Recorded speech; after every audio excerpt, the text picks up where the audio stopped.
Absolutely. And welcome into the program from Wood Technology, Professor Myron Franklin. Myron, what is the last thing you built? The last thing I built. Welcome to the program, by the way. Thanks for having me, Rudy. The last thing we built systematically, we did some props for our show in the gallery recently. Could you tell us a little more about that? That was amazing, by the way. Yeah. So we had first planned this show in spring of 2020. And it was actually the week that COVID hit that we were 2 days away from setting up the show. So that would have been in March. Yeah. And on Wednesday, of course, we got the notification, don't come to work tomorrow. And so we'd been kind of planning to get back to having the show. We'd been trying to do that for a while since previously we had a show over as part of First Friday at a gallery off of Telegraph for a few years. And that was pretty successful. But after sort of the end of that process, then we'd been looking to have a show in the gallery and trying to find space amidst all the other shows that are usually happening there as well. I have to say, of all the shows I've been to, that was the most packed I have ever seen the gallery. And I did see some discussion and demonstration going on. I believe it was about Japanese wood finishing. Could you share a little bit about that? For sure. Yeah. Our Japanese joinery program, it's a segment of our program overall that it's actually been happening here for 25 years. It's a singular kind of program in the nation, and especially at a community college. There's not another program like that. It's a very unique, one of a kind program. You wouldn't even find something like this really even in Japan today, but our instructor, Jay Van Arsdale, has been a big proponent of this throughout the nation for 35 years. And he came to Laney about 25 years ago and brought that special program and developed it. And it's actually one of the most popular components in our overall wood technology program. What is joinery exactly? I was going to ask. Okay. Joinery is the way that you mechanically connect wood components into furniture, basically, or into structures. So in the traditional Japanese joinery technique, then it's all done with hand tools. There's no machines. We're talking about saws, hand planes, chisels, things of that nature. And the Japanese tradition is a very highly relegated process. And then, of course, the aesthetics of the culture and the appreciation for wood and wood products, as well as the traditional structures, is very highly elevated. And it's kind of looked at even within the greater woodworking community as sort of a different tier of focus and specialization in that sense. So I'm assuming, too, that there's no screws or nails or anything like that. No sandpaper. That's absolutely amazing. Yeah, it's all done with traditional hand tools. I mean, obviously, some of those are modern made. But yeah, having the legacy of the knowledge of Jay Van Arsdale, as well as Jason Forster, our other instructor, who was actually Jay's protege and came through the process. It's a jewel that, we've relished and protected for many years against the various, things that can be diminutive towards your program's offerings. Wood technology and carpentry. What's the difference? So wood technology, basically, it's an offshoot of construction in a sense. It sort of bridges the gap between what you think of building houses and manufacturing products. So we kind of do both. We're sort of in both fields. So we basically manufacture anything from wooden products. So that could be anything from furniture, cabinets, which are kind of the main things, but that also includes a whole pantheon of other applications. And in the modern world, we're talking about advanced manufacturing technology. So for us, that means computer-based software, CNC-based manufacturing as well. So we have our whole program will take you from traditional Japanese hand tools all the way up to computer-based manufacturing. If I visited your classroom right now, what would be a finished product from either you or from a student that you would make sure to show me? There's a couple pieces actually still from the show, which were from students from last year. There's a particular grid table that's a design that we got from Berkeley Mills, who's one of our industry advisory partners, but it's also in the Japanese tradition. So it sort of simulates those motifs of the pergola, pagoda type structures. There's a really nice one that you would probably have saw in the show right now, at this point in the semester, students are scrambling like mad to complete their project. So if you were to come in there now, it would be a kind of little bit like a hornet's nest at this point in the semester. As students exit your program, what kind of work do you find them taking on? Again, an obvious question. For sure, yeah. So students can kind of find themselves in a lot of different applications. We have a lot of students that come back and forth between carpentry and the general construction applications, and then they want a little more specialized nuance. For us, it's oftentimes about specifications or tolerances, right? So in you're building a house, if it's like an eighth of an inch too short, it's probably going to be okay. But when you come into product manufacturing, we're dealing with the precision level of a machinist oftentimes in the thousandths or 10,000ths of an inch of tolerance as well. So students from our program, there are a few traditional roles. The bench carpenter is sort of the traditional one. It's someone that would make wooden products out of parts and assemble them and put them together and prepare them for finishing. Another traditional role that would be more simple would be like a machine tender. So that might be someone that's just running a specific kind of woodworking machine that maybe makes molding or creates cabinets or things like that. They also, in the modern world, it's interesting, but we've actually reemerged as pattern makers, which now are doing it digitally, right? So these are people that make prototype products, and it's not just wood, but it's wood, metal, plastics, and any kind of other kind of application. Did you lose my mic in it? Just so that I just heard it too. Yeah, let's just keep going. Yeah. Okay. Yeah, sure. Tell us about how you kind of came up through your craft and what your specializations are. Okay. So I grew up in a construction family. I was fortunate also to have. You got to stop. Great. Hold on. We'll just move them over to Eleni's mic. And then I'll just re-ask the question. Sure, no problem. Does that sound good? Okay. Bye, Eleni. Bye, Eleni. All right. So, Okay. Professor Franklin, Yeah. tell us about kind of how you came up through your craft and what your specialties are within wood technology. Okay, for sure. I started doing woodworking when I was a child. My grandfather was a carpenter, basically, and he also made like traditional chairs and things like that. So that kind of fostered my interest in it. My family also, all of them were those that didn't do farming, were in construction. So I kind of grew up on job sites.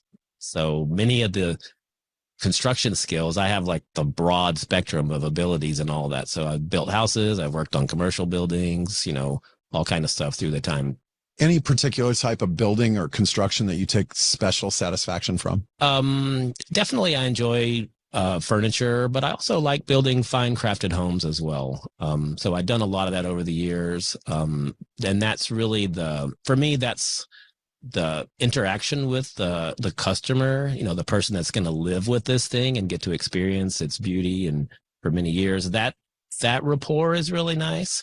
It could also be not so fun when the person's not very cooperative, but I've been fortunate to mostly work in the custom side of the industry where it's one-on-one and that's focusing, the intention there. Is there kind of a furniture building hierarchy, meaning that maybe someone coming in, you start them building, I don't know, a table and you move them up to, what does that look like? Yeah, for sure. Our program is actually a sequential cohort, basically. So, and it's all based upon root foundational skills, processes, and techniques with various machines. And then you learn those processes and then you develop technique in order to improve your quality assurance and quality control. And then as well as your overall conception of different forms and structures, getting outside of the basic square box into much more complicated shapes, different types of material applications. It gets kind of complicated, but throughout our program, we start them out most everybody starts at a base level. Many of our students have absolutely zero experience.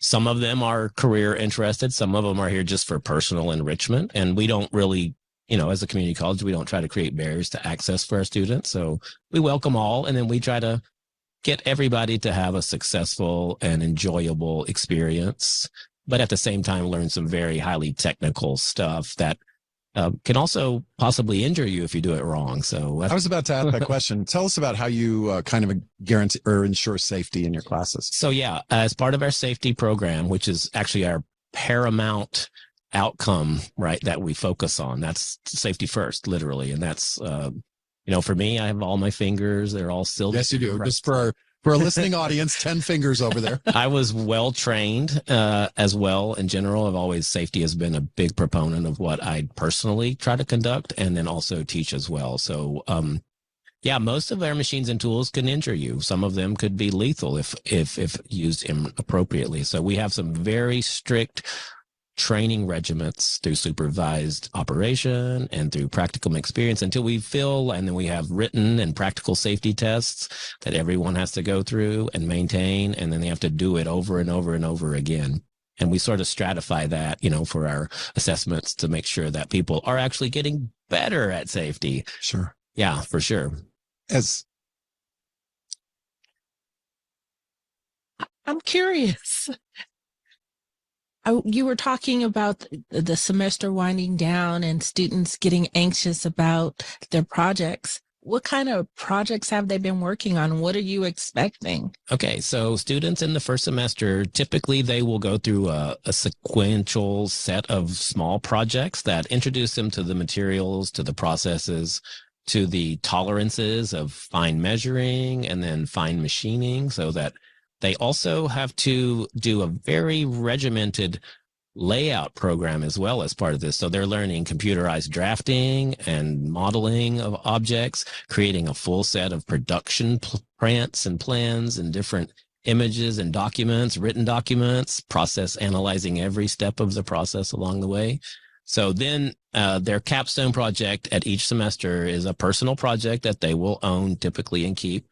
Students in the first semester focus on a furniture project. So students are making like kind of a coffee table, end tables. A few are making like a credenza kind of table. So there's a little bit of room to move within the overall designs, but we don't let it get too convoluted. So we have certain expectations.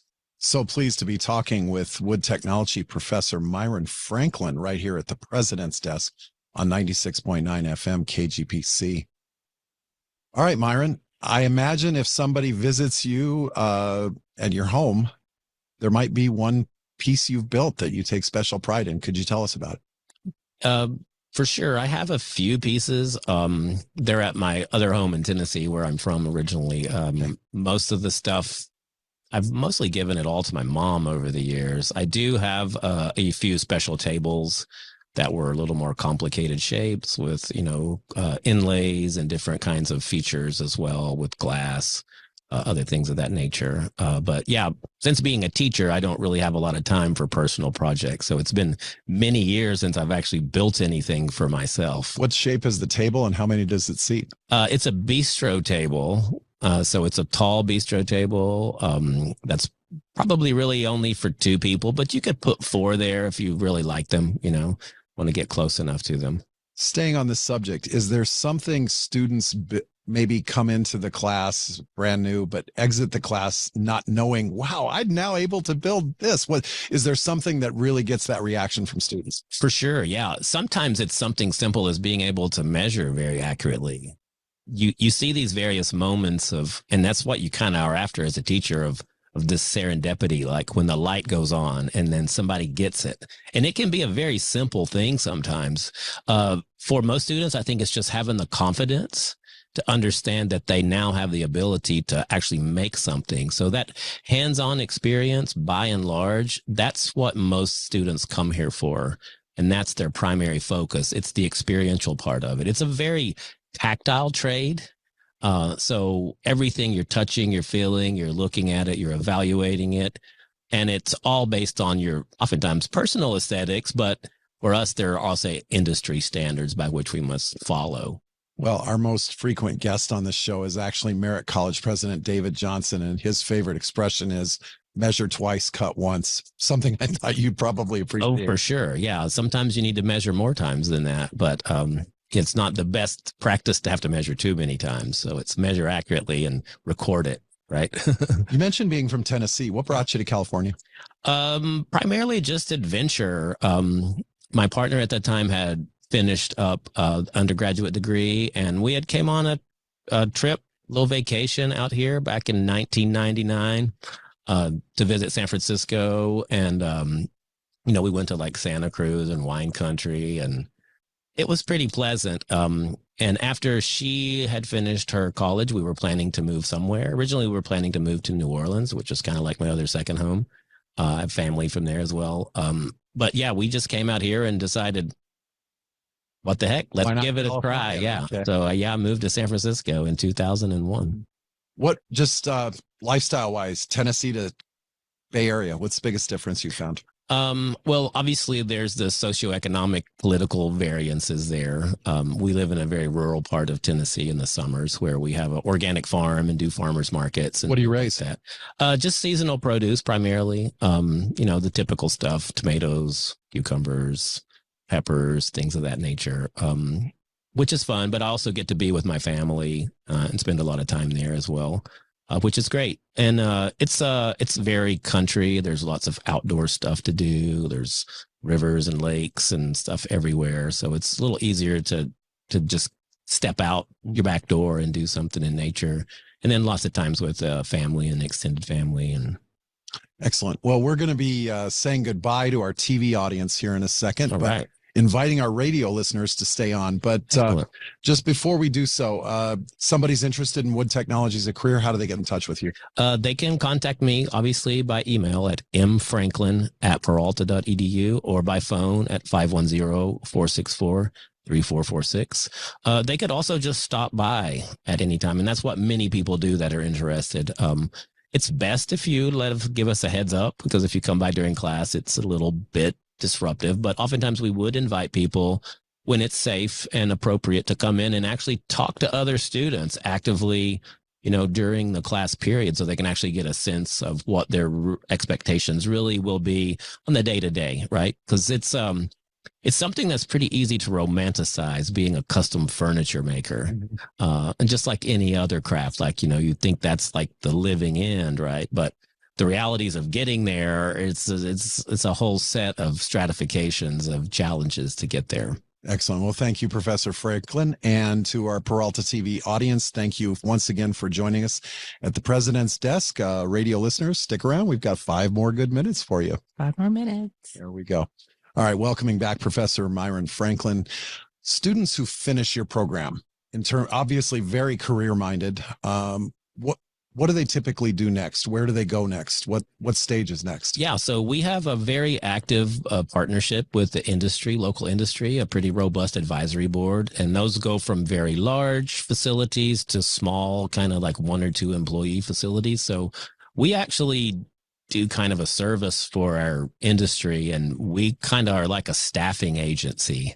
So they'll ask us oftentimes, especially our advisory partners, to profile a particular type of employee they need. And that way we can have a much better success rate at someone entering the field, being successful there. Part of the issue that we've had recent years is that our industry has been very robust, which is fantastic. Sure. And the job opportunities far outweigh the number of students that are on the career path. So we actually have been jobbing a lot of students out before completing the entire program. But luckily, we changed our curriculum over to a stackable certificate system. So now students can get a certificate every semester, basically. Has industry been kind of understanding about it, though, kind of setting up jobs so that students can continue to attend? Exactly. Are you finding that happen? Exactly. We've actually structured our program in such a way that students in the first and second semester take classes in the morning, and then they can actually go to work in the afternoon. And then our third and fourth semesters are at night. So it's actually built so that people that are working during the day can continue on. And we actually get support from many of those employers will actually pay for the students to come back and continue learning our CNC automation programming. Wow. So I'll give you an opportunity to do a little promotion of them. On your advisory board, who sits at the table and who do they represent? Yeah, so we always have a sort of broad spectrum of people to represent the industry.